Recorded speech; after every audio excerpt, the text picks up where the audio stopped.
Si marxo abans de finalitzar el contracte de lloguer, perdo la fiança? Sí, pots perdre la fiança si el contracte indica que has de pagar una indemnització en cas que marxis abans, si deixes deutes pendents o si has causat desperfectes al pis que no tenen a veure amb el desgast normal del seu ús.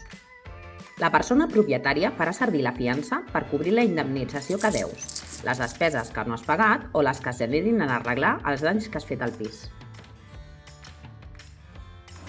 Alerta! Si marxes abans que passin 6 mesos des que el contracte va entrar en vigor, l'estàs incomplint. Per això, la persona propietària pot demanar-te les mensualitats que es restin fins a arribar als 6 mesos de contracte, o bé les mensualitats corresponents als mesos que hagis estat al pis sense llogar des de la teva marxa. Se't demanarà la quantitat més baixa.